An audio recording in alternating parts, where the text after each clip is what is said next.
Olá, meus queridos amigos, companheiros de jornada em nosso canal no YouTube. Aqui estamos mais uma vez com a transmissão semanal da lição que será estudada no próximo domingo nas escolas dominicais das Assembleias de Deus e em outras igrejas que adotam a lição editada pela CPAD, que neste trimestre são lições de autoria do pastor José Gonçalves. Já estamos indo para a lição de número 10, que tem por título O Culto da Igreja Cristã. Aliás, lição de número 11, corrigindo, lição de número 11.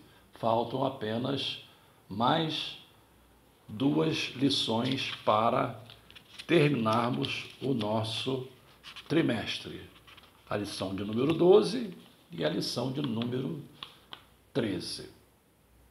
Antes de entrarmos nos subsídios que oferecemos a cada semana, lembrando, inscrevam-se no canal, deixem também a sua curtida e ativem o sininho para receberem as notificações todas as vezes que um novo vídeo for disponibilizado.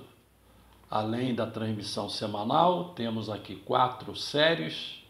Temos a série Livros que Recomendo, temos a série Evidências que Respaldam a Escritura como Palavra de Deus, temos a série 100 Orações Registradas na Bíblia e temos a série sobre História da Igreja, além daqueles vídeos curtos chamados shorts, ou como os Reels do Instagram, vídeos de 1 minuto, onde tratamos de maneira muito rápida, de maneira muito sintética, tentando ser completo, de maneira objetiva, sobre diferentes temas contemporâneos. Então, fica aí a dica.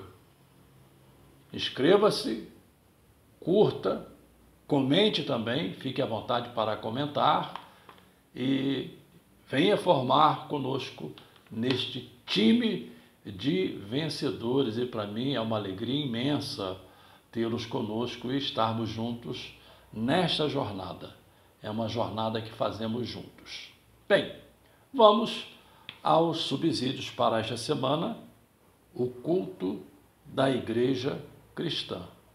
Eu me lembro que na semana passada, quando mencionei esta lição, eu disse que fiquei extremamente feliz pelo título, porque o título não foi um título reducionista.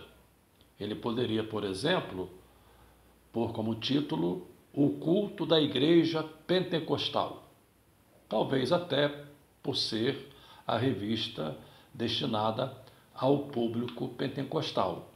Mas o comentarista foi extremamente feliz quando adotou esse título, O Culto da Igreja Cristã, porque aqui abarca a igreja como corpo de Cristo, que está espalhada por todo o mundo e presente nas mais diferentes denominações. Então eu já ressalto esse ponto como um ponto de singular importância na lição de número 11, o culto da Igreja Cristã. Claro que eu não vou aqui ater-me ao comentário já apresentado pelo pastor José Gonçalves, um excelente comentário, é uma das melhores revistas dos últimos anos, e eu gostaria apenas de fazer a leitura do texto áureo que diz, está lá no verso 26 do capítulo 14 de 1 Coríntios. Que fareis, pois, irmãos? Quando vos ajuntais, cada um de vós tem revelação, tem língua, tem interpretação. Faça-se tudo para edificação. E eu gostaria de fazer um vínculo entre esse verso e o verso de número 40, que é o verso que conclui o capítulo 14. No verso de número 40, o apóstolo Paulo escreve dizendo da seguinte forma: mas faça-se tudo decentemente e com ordem. Deixe-me repetir. Faça-se tudo decentemente e com ordem. Então eu faço a junção desses dois versos que estão no mesmo capítulo, para não tecer tantas considerações ou fazer uma exposição do capítulo, eu vou estar trabalhando, fazendo a junção desses dois versos. Em primeiro lugar, eu faço aqui uma observação que eu tenho feito já há alguns anos, quando me perguntam sobre o culto pentecostal. Claro que eu não quero trabalhar aqui a coisa sob esse aspecto reducionista, até porque o comentarista teve esse cuidado quando ele dá o título que eu já mencionei, o culto da igreja cristã. Mas como prioritariamente estamos falando para igrejas pentecostais, não custa nada frisar. Se nós queremos ter um aprendizado sobre a liturgia do culto, e aí isso abrange a todos indistintamente, mas principalmente no meu caso eu quero referir-me aos pentecostais, porque a grande pergunta é exatamente essa: como deve ser um culto pentecostal?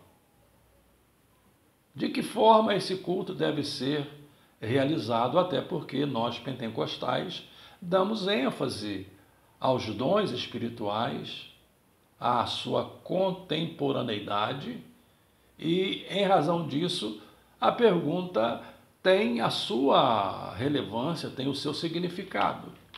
Então a minha sugestão tem sido sempre essa: leia esses 3 capítulos de 1 Coríntios, capítulo 12, capítulo 13 e capítulo 14. E esses 3 capítulos elucidam a questão. Esses 3 capítulos resolvem o problema.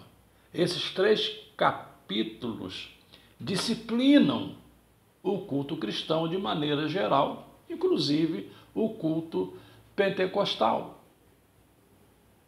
Temos um novo livro que foi recentemente lançado, eu ainda não o li, senão algumas partes, de Gordon Fee, onde ele fala sobre a experiência no espírito, mas é interessante frisar que o próprio Gordon Fee, numa das partes do seu livro, ele trata da disciplina no culto e chega a dizer que o apóstolo Paulo foi implacável.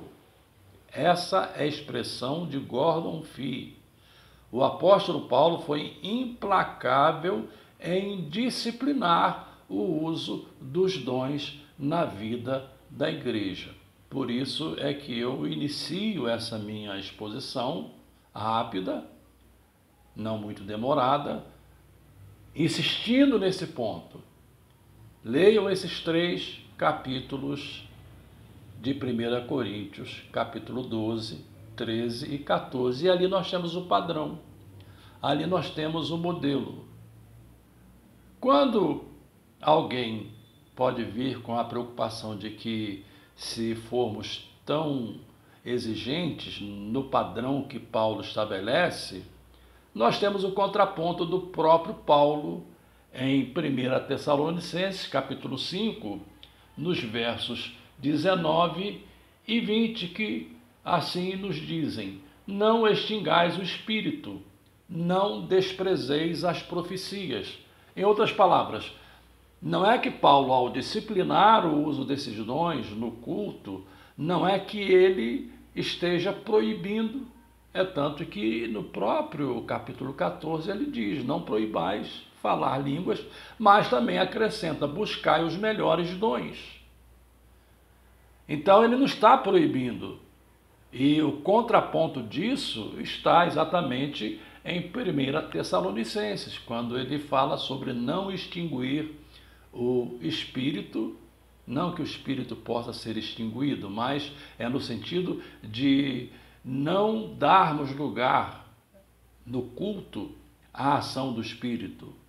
E ao mesmo tempo diz: não desprezeis as profecias, ou seja, valorizando as profecias no culto. Ora, quando lemos aqui o texto áureo, que é a síntese, digamos assim, digamos, o padrão, o modelo, a forma, o texto diz, e exatamente põe numa ordem bastante interessante: cada um de vós tem salmo, isso alude aos cânticos, provavelmente os cristãos primitivos usavam os salmos para cantar nos seus cultos, ou provavelmente outros salmos. Também não vamos cair naquele extremo da chamada salmódia exclusiva. Nós temos hoje aí cânticos inspirados com letras bíblicas que podem ser usados na adoração, mas vem nessa ordem: cada um de vós tem salmo, tem doutrina. Doutrina tem a ver com exposição da palavra de Deus, tem revelação, tem língua, tem interpretação, ou seja, esses três últimos pontos têm a ver com a manifestação dos dons. Agora, o ponto mais importante aqui é exatamente esse: faça-se tudo para edificação.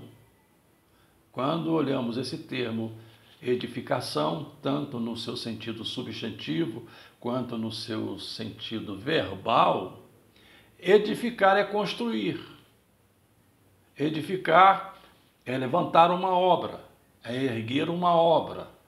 E essa é uma das figuras bíblicas para a igreja. A igreja é chamada de edifício de Deus. Há outras figuras, mas para o propósito da nossa exposição de hoje, essa é a melhor.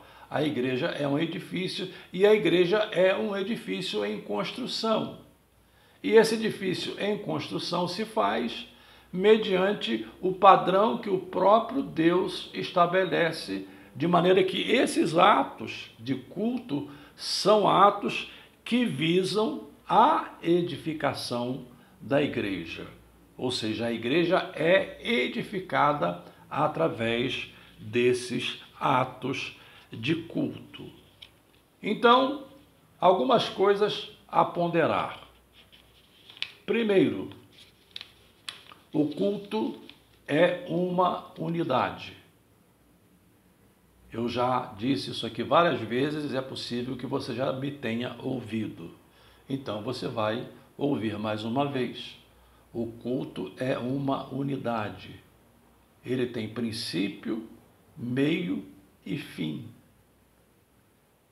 Ele não é algo fragmentado, algo para ser interrompido com tantas outras coisas que nada tem a ver com o culto.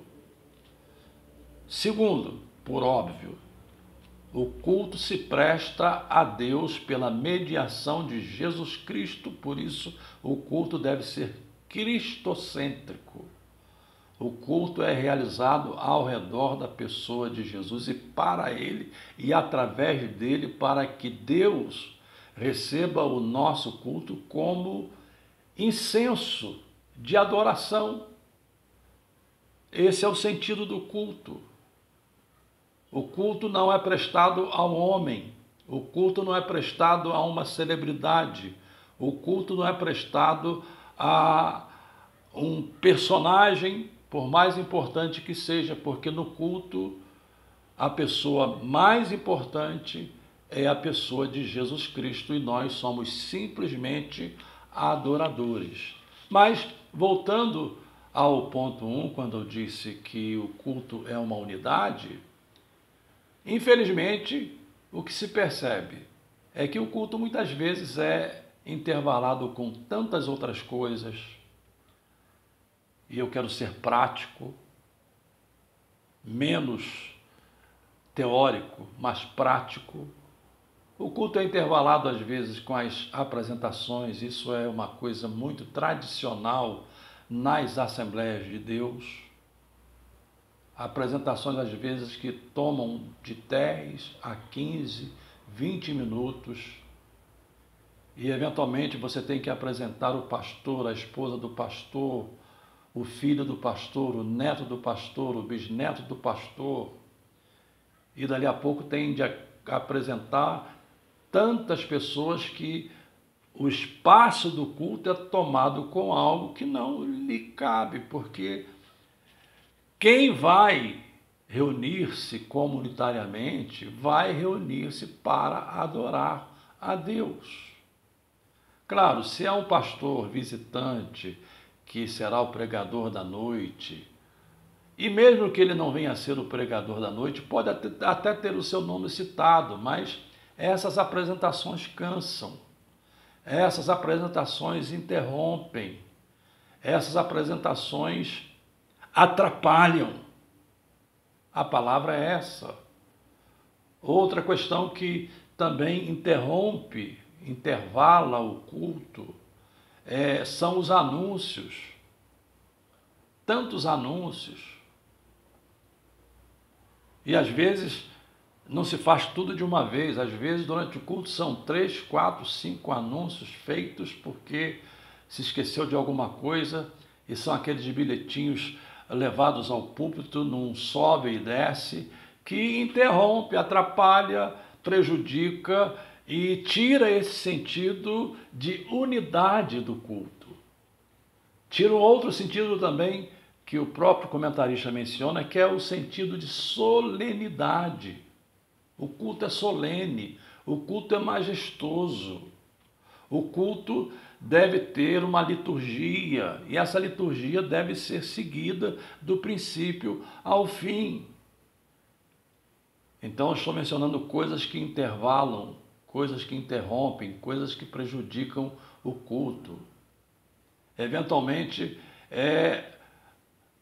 alguém que chega com um aviso de que um carro está estacionado em frente a uma garagem, e esse carro precisa ser retirado. Ou seja, eu estou citando aqui algumas coisas en passant, muito rápido, só para a gente perceber como coisas pequenas. Outro ponto, já que estamos falando de solenidade, já que estamos falando de unidade, as pessoas chegam para o culto e começam a conversar umas com as outras. E quando o culto começa, as pessoas estão completamente, digamos, desconcentradas. O termo é esse, desconcentradas, porque elas estão dispersas.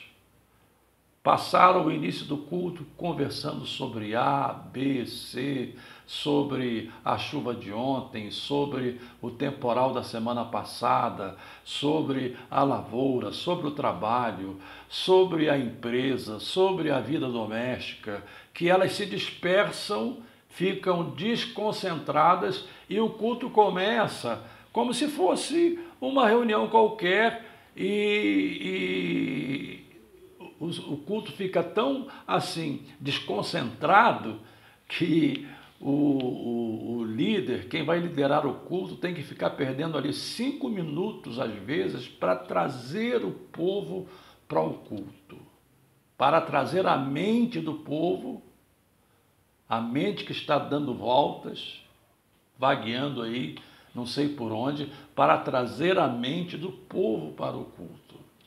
Eu não sou saudosista, eu sou uma pessoa aberta, eu sou uma pessoa sensível às mudanças que são necessárias, Eu não sou do tipo que nós temos de ficar cantando os velhos cantochões da Idade Média, absolutamente.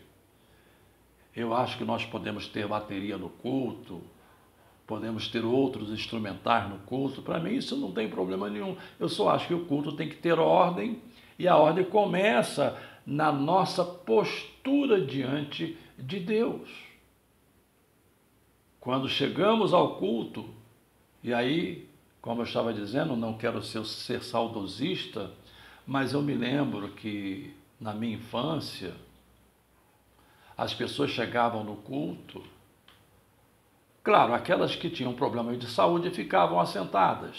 Isso é normal e não estamos aqui querendo recriminá-las. Mas as pessoas que tinham uma saúde normal, essas pessoas chegavam e se ajoelhavam e iam orar naquele período que antecedia o início do culto. Elas iam orar. Então, quando elas se levantavam da oração, elas já estavam prontas para o culto. Não era necessário fazer aquele rodeio, fazer toda aquela construção preambular, digamos assim, para preparar a mente do povo. Elas já estavam prontas para o culto. Então, esse é um aspecto que eu gostaria de ressaltar nessa lição de hoje, porque o culto é uma unidade, tem princípio, meio e fim. O culto é solene, como eu mencionei, usando aqui a própria lição do autor. O culto deve ser realizado para a edificação da igreja, ou seja, a igreja que está sendo construída, os crentes que estão sendo edificados, como o texto diz. E lá no verso 40, o culto deve ser realizado com decência e ordem. Quando falamos aqui de decência, quando falamos aqui de ordem, quando se menciona essa expressão, a expressão quer dizer aquela ideia de um culto decoroso, de um culto respeitoso, de um culto reverente, de um culto onde as pessoas estão posicionalmente numa posição de reverência, inclusive em relação às suas vestimentas. Eu também não sou do tipo que põe os costumes acima da doutrina e que prega costumes, mas nós temos de entender que culto deve, aqueles que participam, vestir-se com sobriedade, com uma vestimenta própria para o culto a Deus, uma vestimenta própria para aquele momento. E com ordem. Quando se fala de ordem, isso é liturgia. As pessoas se assustam, principalmente nós pentecostais, nos assustamos quando pensamos em liturgia, porque pensamos logo em formalidade. E se de um lado as igrejas históricas, eventualmente elas se excedem na formalidade, num culto extremamente litúrgico, nós, pelo nosso lado, nós nos excedemos com medo de cair no excesso da liturgia ou do culto engessado, nós nos excedemos para o outro lado, em que eventualmente o nosso culto pode tornar-se um culto anárquico. Não é só em relação ao uso dos dons, é anárquico pela forma como o culto é conduzido, é anárquico pela forma como o culto é dirigido, é anárquico pelaquela tentativa de querer satisfazer a todos. E às vezes se enche o culto com tantos cânticos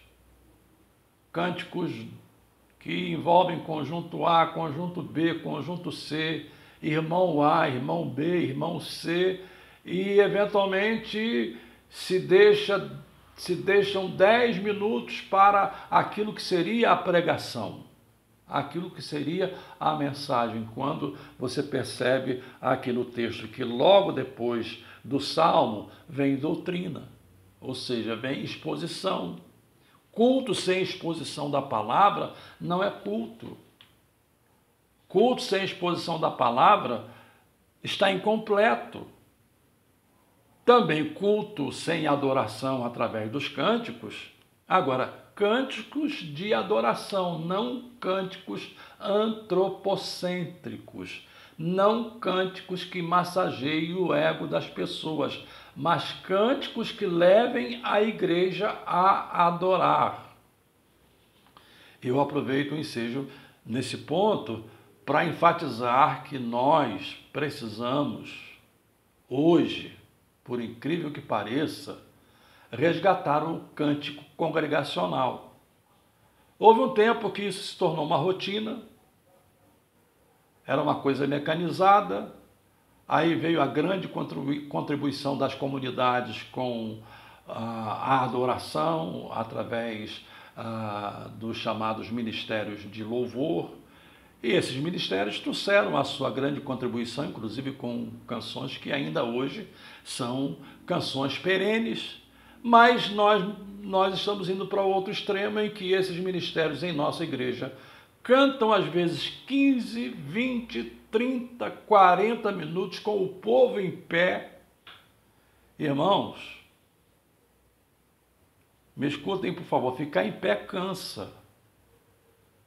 Tem pessoas que têm problema de fascite, ou seja, os pés, o calcanhar, doem, né, são inflamados e elas não podem ficar em pé por muito tempo. As pessoas mais idosas também não têm condição de ficar em pé por 40 minutos, né? Mas ficam lá, aquele povo em pé e o ministro do louvor entre um cântico e outro, tentando forçar a igreja a adorar, a glorificar, ao invés de ser uma coisa espontânea, pela própria adoração, pelo próprio louvor. Então, eu acredito que hoje nós precisamos resgatar o cântico congregacional, levar a igreja a cantar. Precisamos ter um bom regente de música, um bom regente coral. Isso a gente aprende, eu aprendi lá em Pindamonhangaba. Nós tínhamos aula de regência coral exatamente para reger a igreja, levar a igreja a cantar, ou seja, ter um bom regente para levar o povo a cantar. Tente ouvir aí ou assistir vídeos de algumas igrejas que dão ênfase ao cântico congregacional e veja a beleza da igreja cantando. Veja a beleza da própria igreja, uníssona, adorando a Deus em espírito e em verdade. Então esse é um ponto para o qual eu chamo a atenção. E, finalmente, para não avançar muito, volto ao ponto.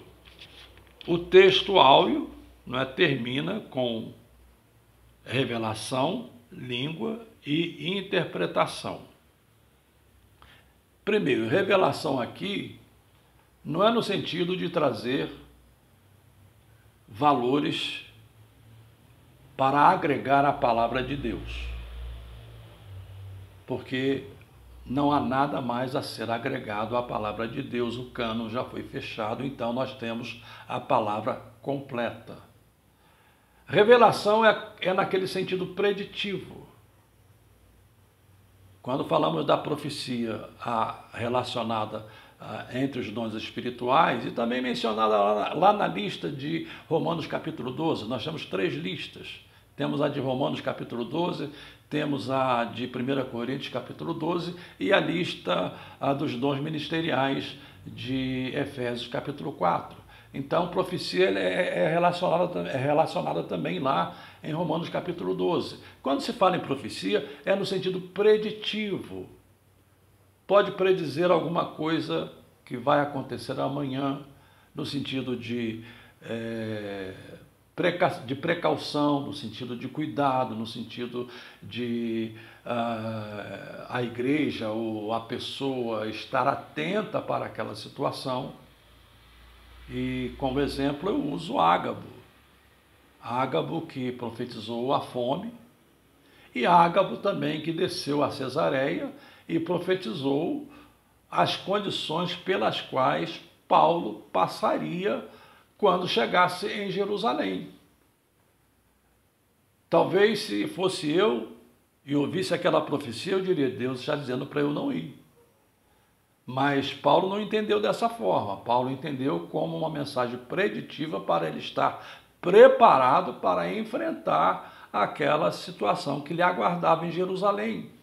Então, profecia. Mas aqui menciona língua e interpretação. Veja a ordem.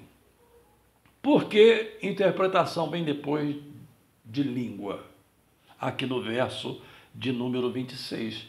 Por uma razão muito simples. Porque Paulo disciplinou o uso desses dons na igreja. Ele diz, se houver profecia, fale 2 ou 3. Em relação às línguas, da mesma forma. E que haja, qual foi a recomendação? E que haja intérprete. E que haja intérprete. Foi a recomendação de Paulo. E aqui a ordem é mantida. Cada um tem salmo, tem doutrina. Salmo é adoração, doutrina é exposição, revelação pode ter a ver com profecia, no sentido preditivo, e levando em conta a recomendação paulina, exortação, edificação e consolação, são esses 3 aspectos, exortação, consolação e edificação. Tem língua e necessariamente tem interpretação. E se não tem interpretação, e é nesse ponto, igual Dom Bifi diz que Paulo foi implacável, se não tem interpretação, fique calado, fique em silêncio, para que haja ordem no culto, não é? Para que haja ordem no culto e que cada um faça o que lhe couber pela ação do Espírito, porque quando você lê 1 Coríntios capítulo 12, você percebe que o Espírito Santo usa a cada um para aquilo que for útil, segundo lhe apraz, e também se diz na mesma passagem que esses dons são dados pela soberania do Espírito Santo. Então, ele é quem sabe a quem usar, como usar e por que usar. Mas eu tenho certeza que o Espírito Santo não é de confusão, não é anárquico.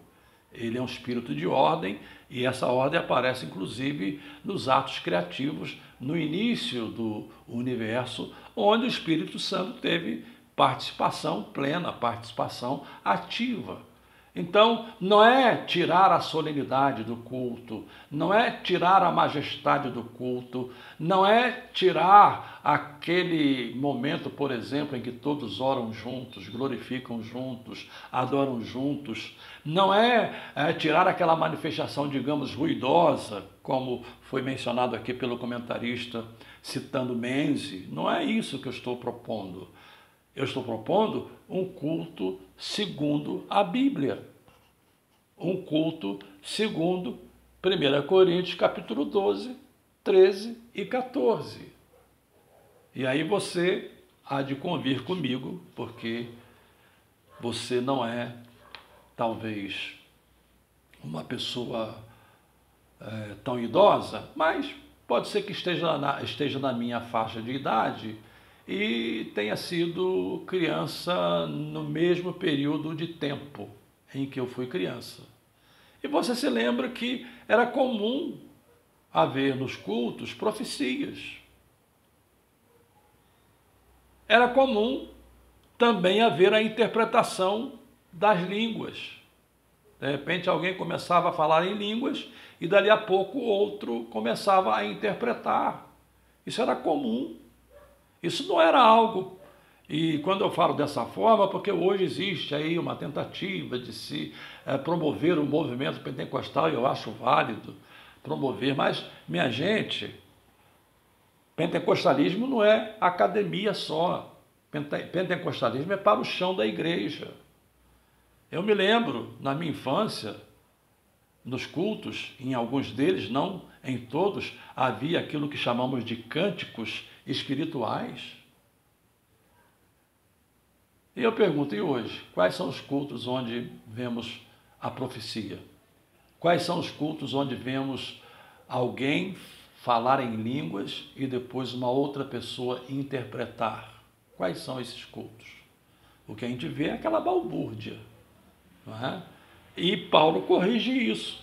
E a lição de hoje é uma lição importante para que a gente corrija esses pontos e possamos praticar um culto bíblico, um culto cristão e, como pentecostais, um culto disciplinado pelos padrões que Paulo estabeleceu nesses 3 capítulos, capítulo 12, 13 e 14 de 1 aos Coríntios, complementados com 1 Tessalonicenses, capítulo 5, versos 19 e 20.